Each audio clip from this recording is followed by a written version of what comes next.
Ray, great to spend some time with you again.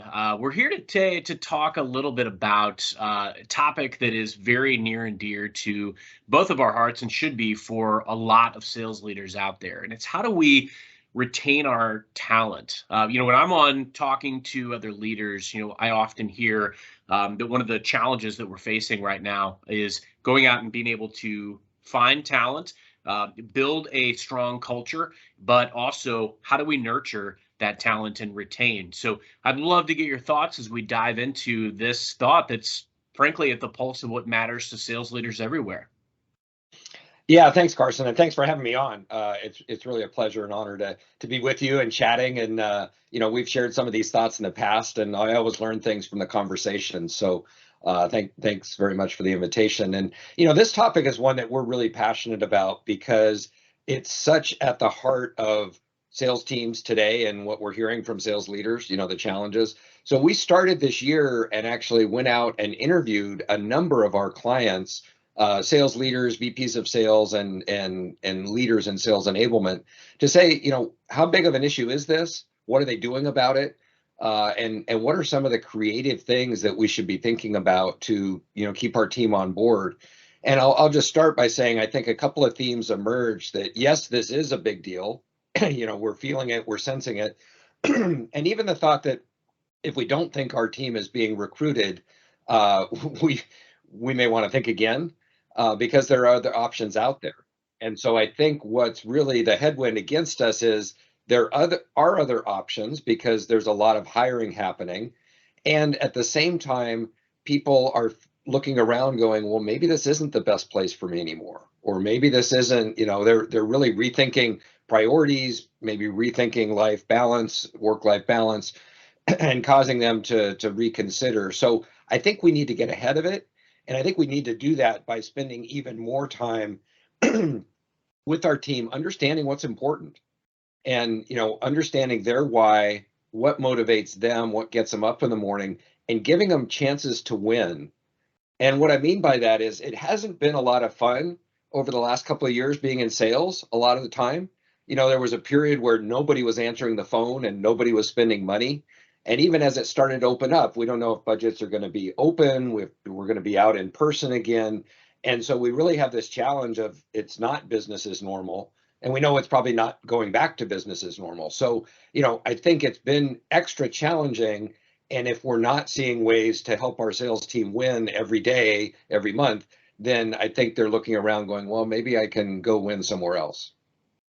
I think at the end of the day, and Ray, you hit on some really interesting points. I think at the end of the day, every manager, every leader wants to do right by their team. They want to set the tone, set the foundation, and be successful. But there's a lot of pressures. There's a lot of pressure points all around. And I think we always have to go back to the fundamentals, people and process. And regardless of, sometimes the edicts from above and how data is leveraged as a reactionary tool in a manager's world, we've got to make sure that we can filter that and set the tone right with our team.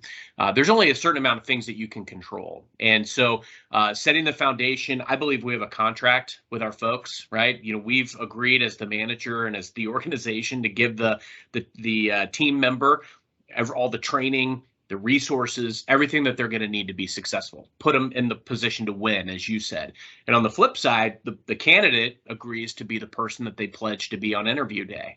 Now, this contract's going to have some ebbs and flows, right? Because we all move in and out of, giving our absolute best and, maybe being a little bit distracted. But you nailed it. We got to understand their why. Why are they here? What do they want to do? How can I empower them to win? I also like to encourage my team to have these players only type of conversations without me so that they can gel, so that they can share ideas, learn best practices, and make each other better. And also disseminate feedback to me about how we could be more effective as a team. I love that you said also assume your team is being recruited. And honestly, it's okay because they do need to know their worth. And often that is going to help them inform you more of what they want and what they need in order to be successful. So we have to be listening. We have to be at the pulse of what matters to them. Because frankly, and I don't know how everyone else is, but at this point in my career, I don't gravitate toward money. I gravitate toward great leadership. I've worked for great leaders. I've worked for not so great leaders, and I want to work for great leaders. I want to be inspired and motivated. I want a relationship of trust and transparency. These are things that I gravitate toward, and leaders that remove barriers to success. That is what is going to give you the best chance of creating that culture and nurturing it over time. No, and I love that you touched on that, because I think one of the things that it's helped do is really sharpen the focus on what that good leadership matters, and that we need to be on our game. And even some of those things that, sure, we may have thought, oh, servant leader, we need to listen to our people, whatever. But no, we have to get it right. And something I've heard you say is in terms of being a little transparent and vulnerable, right? That we have to put ourselves out there. We have to understand what's going on in their world, and maybe sharing our own experience about, yeah, these are some challenges I'm working through. This is how I'm balancing the home work situation, whatever that may be. And understanding that, the situation probably has changed for them. Maybe they need a little bit more space. Maybe they need a little bit of flexibility. How can we help them, be the best version of themselves given the situation? And so I think it's really encouraged all of us to look at that and, well, really understand our people, spend a little bit more time, or we should be spending a little bit more time understanding how they're doing and checking in. And the one-on-one should not just to be about, the latest deals and the metrics. We should really be spending time understanding where they're coming from. And one of the questions we asked was around burnout and even mental health. And not that we need to be counselors, right? I mean, as managers, but we should be listening. We should be aware and understanding what tools are at our disposal to either get assistance, provide support. Maybe we're bringing HR in at the appropriate time, but at least understand that there may be some additional challenges that people are going through, and we need to be having those conversations and making it okay to talk about those conversations. Lots of important stuff there to unpack. One thing I want to say, data helps diagnose. Data is not your leading factor. It's not how you manage, but it helps diagnose where there may be a gap in the process. And I think that's where a lot of managers get it wrong, is they see an element of data that they regurgitate to their team as, hey, you need to sell more widgets. And that's not how it works. It's, hey, this metric indicates to me that, let's revisit this to optimize your payout, to optimize your effectiveness. Where is our process? Where does it need a small tweak, maybe, in order to ensure that you optimize this metric or whatever it is? You've got to be able to articulate that in an effective way. You also hit on the vulnerability element. It's very often these days. I always like to compare and contrast my career now as opposed to what I did 10, 15 years ago. The one-on-ones that I have with teams are so different, and rightfully so, because it's very often that I'll admit that I'm not bulletproof, and being able to show my team, like, hey, this is where I went through a similar experience. This is where I dropped the ball, or this is where I missed out. Let me help you see around the corner. And I think that is the key element. I was having a conversation recently with somebody on my team who was having a similar challenge to something that I faced years ago in my career where I got it wrong. And I was able to articulate that and say, look, I felt the same way you feel now. So I understand it very well. However, this is a misstep that I took as a result of that. And you at the end of the day, you can do whatever you want to do, but it's my job to help you potentially see around corners. And that was super helpful.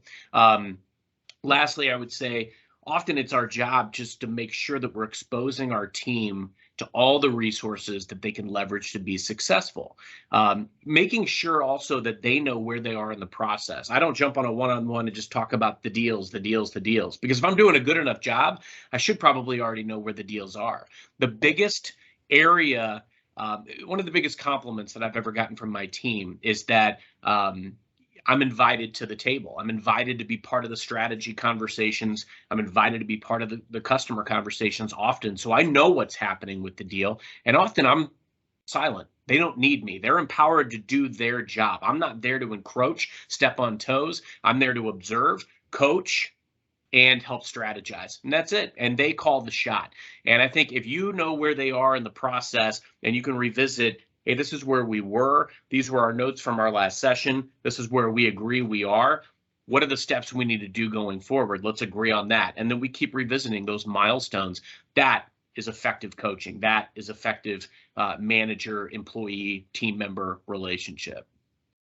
Yeah, and I think what we know is that, and I love that because it touches on another theme around, flexibility and collaborative coaching, kind of making it a joint contract or joint conversation. That, we know that the directive, hey, do it this way, or even do it this way because that's the way I did it, right? It creates resistance, it creates some defensiveness. And it's like, well, either that's not what you told me last week, or I tried that and it doesn't work. We didn't do it that way at my old place, whatever that is, versus saying, okay, let's help you be the best version of yourself. Let's, help you be the best player on the field. What's getting in your way, right? What are those issues that we can work together on? And what's really interesting is if the manager kind of does their assessment and the rep or sales professional does their assessment, and you compare those and you decide where you agree, hey, let's work on that. And if there's disagreement, that's okay. Let's identify that as an area to investigate and say, well, why do we have this different as appreciation for this skill? Maybe I haven't defined it. Maybe we have a different expectation. Maybe I'm not seeing something that you're bringing to the table. But I think that can be really enlightening to say, well, let's make this a conversation and make it flexible enough so that the person comes out saying, oh, this is really about helping me and I'm going to help myself, versus, well, Carson said, do it this way. And now I'm resisting, right? Or I'm passive aggressive. We've heard that too, right? Oh yeah, I'll try that. And that they're not going to try it, versus them helping them come to their own conclusions and really own that going forward. So yeah, I think it reinforces good coaching that we need to spend more time understanding how to help them be, the best player. And what does that look like each month, each quarter, each year, to keep building them and continuing, which goes back to the how do you help them win and feel like they have a place to be and grow, because we're never going to chase the comp. And I wanted to go back to that briefly, right? It's like you said, it's like money, at some level you're probably okay. And even okay, somebody else is offering 20% higher. Well, you probably can't go back and provide 25%, or somebody will offer 25. Now you're at 30. The only way you're going to do that is to really address that individual's motivations and work with them to say, okay, where do you want to be? How can we help you grow? We did, on the very other end of the spectrum, we did a survey of I do a couple of lectures at the University of Washington in their sales certificate. And we asked them what was important to them going into a sales career and what were they looking for.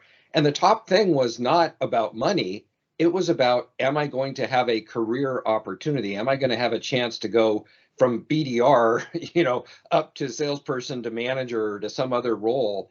They don't want to be stuck in that for 5 years or feel like they're going to be an analyst their whole career. So, I think we need to paint that picture for all of our team members and understand where they want to be and have the conversation. And that's going to be much more motivating than, trying to throw a little spot bonus at them or something. Not that those things aren't important too. Before we talk about this, Ray, the more levels are kind of peeled out, right? People need to see the career trajectory. They need to understand, if I want to get to this point, I need to understand that there's a path, because often people will leave when they don't see that path.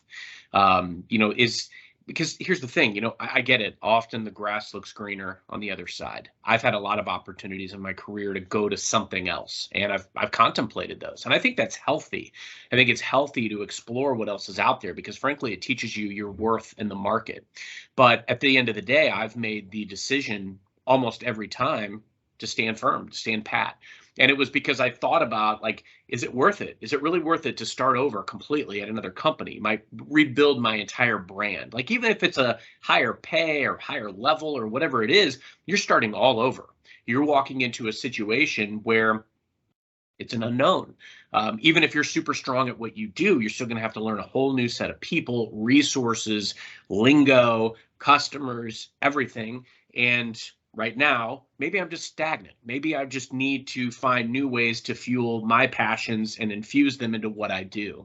The other thing I would mention that you hit on that I think is really important is the servant leadership mentality. Great leaders if you're fueled by ego, you're not in the right place. You've got to make sure that you accept the fact that, look, you're not the hero anymore. You're the hero maker.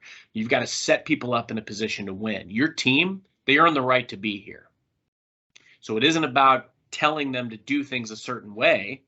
It's about helping them to uncover the process with their strengths and all of the things that they bring to the table, to avail them of resources to help them see a clear path to where they want to go, both to success in role, command and mastery of the role, and in their career. If they see that career trajectory, they'll stay. And they see us investing in them, they'll stay. And I think that's so important to get and understand. Because this is so important, I want to ask one last question on this thread, Ray. And it's, if I'm a manager today, what are some of the steps that you would recommend somebody takes as actionable watching this session? What should they do today to give them a better chance at the culture they seek and the retention of their players? Yeah, it's a fantastic question. And, I think summing a few of the themes up, if we look at the fact that, assume that there probably do have other options, then the time to have that conversation is yesterday, right? I mean, we need to be making it a priority and every day thinking about that, so that if once they have an offer and they come to you and say, hey, I'm thinking about this, or maybe they're trying to negotiate, it's too late. And unfortunately, whoever they're talking to has already had the chance to paint that rosy picture of what the future looks like. Yeah. And they're already romancing it, thinking about, wow, yeah, that could be nice. And then I could move and I have this new career and this new product. And that, well, how about having those conversations today with our team?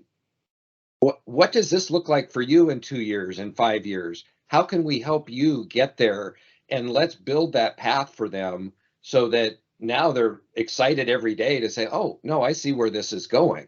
And if you can't build that path, I think you have some soul searching to do, right? Because they probably are going to get a little burned out. And like you said, if they're getting complacent, a little stagnant, that's the time they start looking around. So I think in our one-on-ones, or, if we have a quarterly or monthly check-in, we should be thinking more about the career path and what motivates them, understand where they are personally and professionally, and that changes, so that we can help to address that, and then figure out the path where we can support them in getting there. And I'll go back to the very first theme, which is figure out some wins for them. And, if they're working big deals, it may be 6 months or a year, before they actually get that super big win. Well, what are those interim steps? So as a manager, I think one of the things that's important is looking at activity levels and behaviors. What are those things that we're looking for them to do that we can celebrate? And even, starting at booking a good meeting, or creating that presentation, or having them share the win with the team where they did this particular demo or pitch or presentation. So we can celebrate those, and we can really make it feel like, oh yeah, these are the steps along the way. Because if we wait till the end goal, you may or may not get there. So I think we need to chunk that up and break it down into more manageable steps as a manager, and then coach those skills, build that plan with them to really help them realize, okay, we're not going to try to fix everything. What are those 1 or 2 things that are going to make you a better performer and increase your chance of success and increase your income, right? And your wins along the way. So let's build that collaborative coaching plan. Those are kind of the key things I'd think about. I love it. And keep asking for feedback. I tend to over communicate, and I know this. I like to, show them behind the curtain as much as possible, so that they understand the processes and the things that they can be doing to optimize their results and their payouts. I think that's my job. So I try to show them as much as I can. I communicate a ton. And so I'm always trying to get feedback from them on things that I can be doing better. I know where I'm strong and I know where I'm not. The other element, and I've seen this done very effectively, you were talking about like the, taking that career lens to the one-on-one, and also like looking at the day-to-day. I've seen this done very effectively. Sometimes you use maybe split in the middle if you've got like an hour-long one-on-one, or if you meet with your team, maybe 20, 30 minutes once a week. Maybe you do 1 week where it's just career focused, and then the next week it is just focused on the day-to-day. These are effective ways to ensure that you're tackling these very important components, because if it matters to the team, it's got to matter to you. especially if you want to keep them and you want to get their best. Now, Absolutely. And I'll just add one quick thing on that. I think there's an opportunity now in the hybrid world, and if you're in the same location, but if you mix that up and say, okay, once a month, let's meet in person. And I mean, even during COVID, I was going for a walk with my teams, right? We didn't want to go sit down over meals for a period of time there, but let's go for a walk together and use that. That's a different conversation than, hey, tell me what's going on this week. How are you doing on your metrics?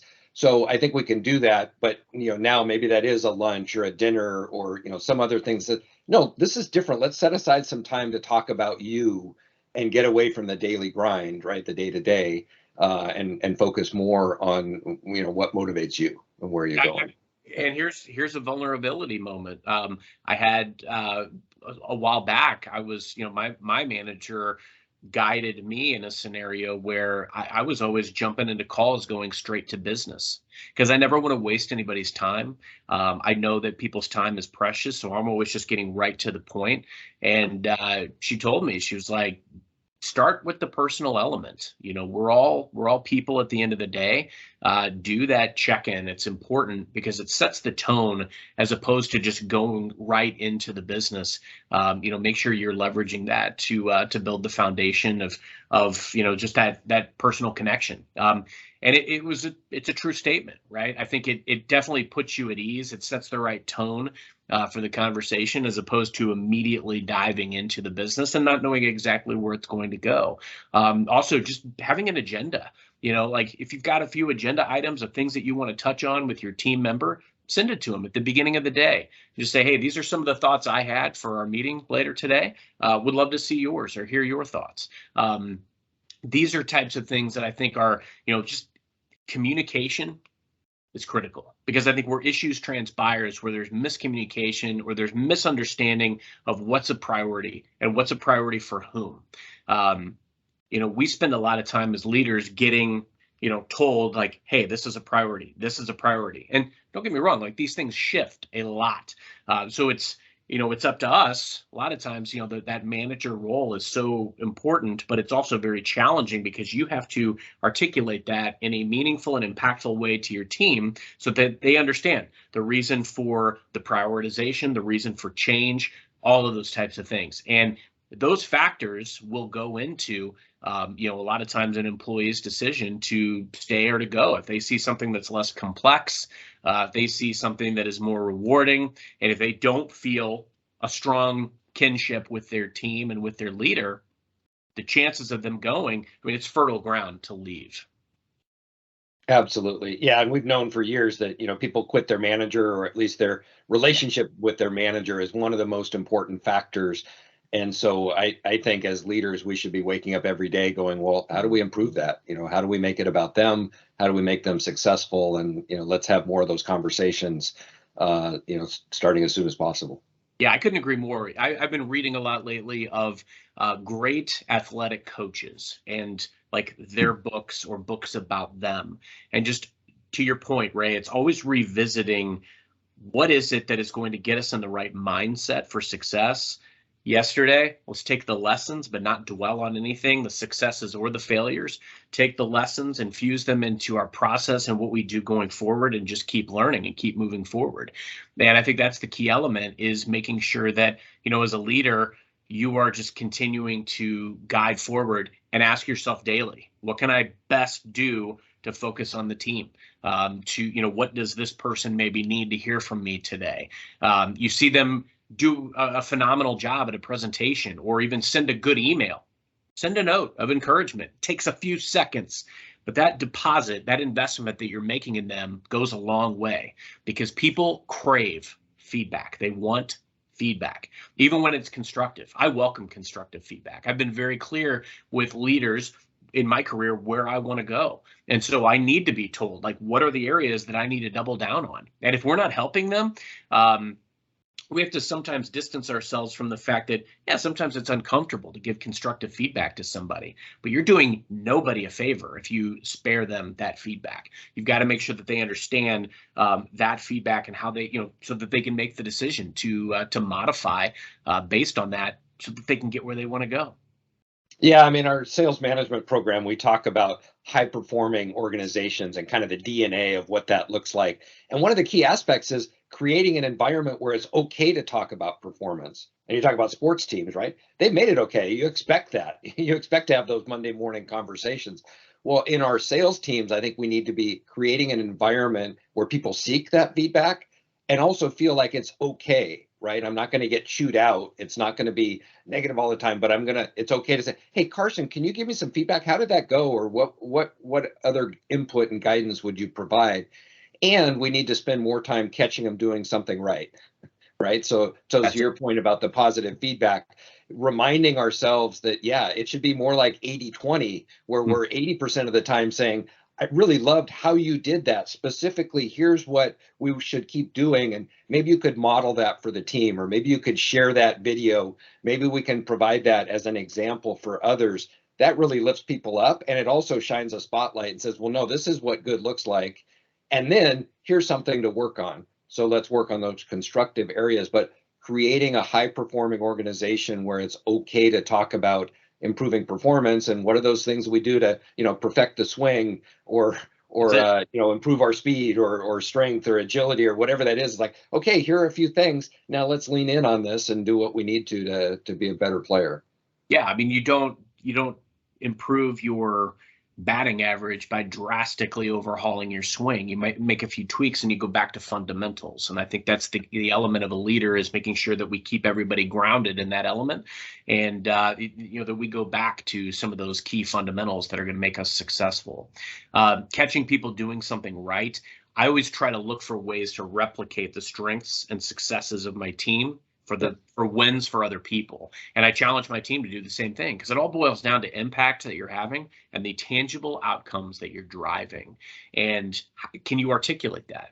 I think a lot of people struggle with that because they don't want to be braggarts, and but they also have to find a way to effectively articulate the outcomes that they're driving and the impact that they're having broadly. Those are the types of things that are the backbone of your appraisal and the impetus for your promotion or the impetus for your raise. And so being able to articulate that, come up with what is your core? What do you want to achieve? How can you parlay your passions into what you do and make yourself better? And then how can you replicate that for wins for other people? And if you do that, you're going to go really far. Absolutely. And we know if we do that across the team, we're going to improve the performance, right? So it is the fundamentals. If we execute on the fundamentals, we continue to make those incremental improvements, we're going to perform at a higher level. And so, we have to believe that, we have to lean into it. And if we do that over time in a supportive environment, I think we're going to have a good outcome. Couldn't agree more. Well, Ray, thank you so much for spending some time with me today on this very, very important topic. Hopefully leaders everywhere were able to take some key nuggets and set down a path that's more successful. So thank you. Thanks for having me.